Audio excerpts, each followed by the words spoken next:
जंगल की एक सुबह सभी चिड़िया और उसके बच्चे उठ चुके थे, मगर टूनी चिड़िया बचपन से ही बहुत आलसी थी।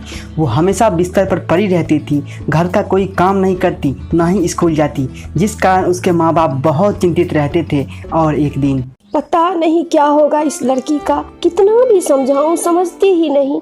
बिरादरी की सारी चिड़िया हंसती हैं मुझ पे, कहती हैं कि इसकी एक ही बेटी है, वो भी आलसी और निकम्मी। चिंता मत करो भाग्यवान, जो नसीब में था वो हुआ, और आगे भी जो नसीब में होगा वही होगा। चिंता कैसे ना करूं जी, बड़ी हो गई है शादी के लायक, ऐसे में कौन करेगा इससे शादी, और अगर कर भी ले तो वहाँ जाकर भी ये सोई रहेगी। लड़के को सब कुछ खुद ही करना होगा। ज्यादा मत सोचो, शादी होने दो, क्या पता सुधर जाए। देखते ही देखते समय बीत गया और टूनी की शादी बगल वाले जंगल के होनहार मिट्ठू से कर दी जाती है। और विदा होते समय माँ उससे कहती है, जा खूब सुखी रहना, अपने पति की सेवा करना, मन लगाकर घर का काम करना, पति को किसी भी चीज की दिक्कत ना होने पाए। उस जंगल के जानवर ये न बोले कि टूनी के माँ बाप ने अच्छे संस्कार नहीं दिए। टूनी के माँ बाप ने उसे नम आंखों से विदा कर दिया, ये सोचकर कि ससुराल जाकर वो सुधर जाएगी। मगर टूनी के दिमाग में तो कुछ और ही चल रहा था। अजी सुनिए, क्या आपके यहाँ नौकर नहीं है? घर के काम कौन करेगा? अरे हम और तुम दो ही लोग तो हैं, नौकर की जरूरत ही क्या है, मिल बांट कर लेंगे, काम ही कितना होगा। लगता है यहाँ का सारा काम मुझे ही करना होगा। अरे ये मैं कैसे करूँगी, मुझे तो कुछ सोचना होगा। 2-3 दिन तो किसी तरह उसने एकाध काम किए, लेकिन उसके बाद उसके दिमाग में एक कुटिल प्लान ने जन्म ले लिया था। और एक दिन उसका पति जैसे ही घर आया, ओए माँ, मर गई रे, हे भगवान क्या करूँ इस दर्द का। अरे क्या हुआ, सुबह तो ठीक थी। सुबह ठीक थी तो क्या अभी मैं बीमार नहीं हो सकती? मेरे पैरों में बहुत तेज दर्द हो रहा है, मैं अब कोई भी काम नहीं कर पाऊंगी। मिट्टू तोता बहुत सीधा था। अपने ऑफिस से कुछ दिन की छुट्टी लेकर वो घर के सारे काम करता, झाड़ू लगाता, जंगल से खाना खोज कर लाता, यहाँ तक कि टूनी के खाने पीने का भी पूरा ख्याल रखता था, जिससे कि वो जल्दी ठीक हो जाए। मगर टूनी तो ठीक ना होने का नाटक कर रही थी। जब वो ठीक नहीं हुई तो मिट्ठू उसे डॉक्टर के पास चलने के लिए पूछा, मगर टूनी ने मना कर दिया। और फिर कुछ दिन के बाद वो किसी काम से डॉक्टर कपोत की क्लिनिक के पास से गुजर रहा था, तभी उसने खिड़की से एक मरीज की आवाज़ सुनी। डॉक्टर साहब, मेरी बीवी के पैर में कल से बहुत तेज दर्द हो रहा है, कोई दवाई दीजिए। ठीक है, चिंता करने की बात नहीं है, आप उसे गन्ने के रस में पुदीना मिलाकर पिलाइए, वह ठीक हो जाएगी। यही बीमारी तो टूनी को भी है, मतलब उसे भी मुझे यही दवाई देनी पड़ेगी, तभी जाके वो ठीक होगी। इतना सोचकर वो वहाँ से उड़ चला। उसने बाजार से गन्ना खरीद कर लाया और उसके रस में पुदीना मिलाकर टूनी को पिलाया। ठीक है टूनी, अब तुम आराम करो, मैं जंगल से जाकर कुछ सब्जियां और फल लेके आता हूँ, तब तक तुम्हारे पैर का दर्द भी ठीक हो जाएगा। अरे वाह, इसका स्वाद तो बहुत ही अच्छा है।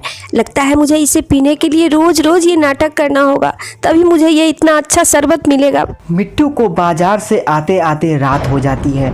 वो फल और सब्जियां लेकर घर आता है और सबसे पहले जाकर टूनी से पूछता है, अब तुम्हारी तबीयत कैसी है टूनी? नहीं, मेरे पैर में आज फिर से दर्द हो रहा है, मुझे फिर से आज कोई शरबत पिलाओ ना।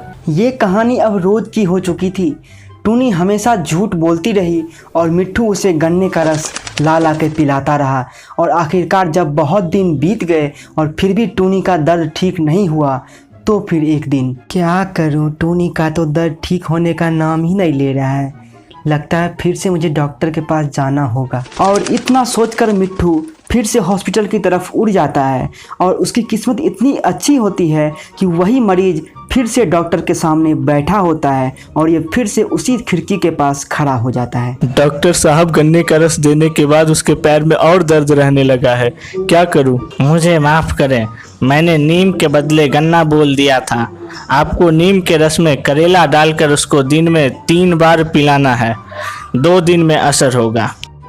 इतना सुनते ही मिट्ठू फिर से उड़ चला था और इस बार वो अपने मुंह में नीम का पत्ता और करेला लेकर घर आया। उसने नीम के पत्ते और करेले का जूस बनाया और वो गिलास लेकर टूनी के पास पहुंचा। लो टूनी, मैं फिर से दवा लेकर आया हूँ। डॉक्टर ने बोला है कि ये दवा पीने के बाद तुम तुरंत ठीक हो जाओगी। टूनी ने सोचा कि मिट्ठू फिर से उसके लिए गन्ने का रस लेकर आया है। उसने लिया और झटपट पी गई। उसका मुंह मारे कड़वापन के भर गया था, लेकिन वो मन मसोस कर रह गई, कुछ भी नहीं बोली। दोपहर को फिर से मिट्ठू ने उसे दवा बनाकर देने गया। चलो टूनी, दवा पी लो, तुम्हें दिन में 3 बार पीना है लगातार। टूनी ने सोचा कि सुबह गलती से उसे वे गन्ने की जगह कड़वा जूस पिला दिए थे और अभी जो है वो गन्ने का ही होगा, मगर उसने जैसे ही मुंह में लगाया ये जूस तो पहले से भी ज़्यादा कड़वा था और इस बार इसके सब्र का बांध टूट गया और ये बहुत जोर से चिल्लाई और बोली, थू थू, ये क्या लेकर आए हो आप? ये तो बहुत कड़वा है, मुझे नहीं पीना ये दवा। यही तो दवा है, डॉक्टर ने दोबारा बना के दिया है 3 टाइम खाने के लिए। जब तक तुम ठीक नहीं हो जाती तुम्हें ये दवा 3 टाइम खाना ही पड़ेगा, तभी जाके तुम ठीक होगी। टूनी बेचारी बुरी तरह से फंस चुकी थी। अगर वो ठीक नहीं होती तो उसे करेले का जूस रोज़ पीना पड़ता और अंत में उसे ये नाटक को ख़त्म करने के अलावा और कुछ नहीं सूझा और उसी रात वो ठीक हो गई। अगले दिन जब टूनी, अब कैसी तबीयत है तुम्हारी? अब मुझे दवा की कोई ज़रूरत नहीं है, मैं पूरी तरह ठीक हो गई हूँ। अब मैं सारे काम खुद से कर लिया करूँगी। और उस दिन के बाद फिर कभी टूनी ने आलस नहीं किया।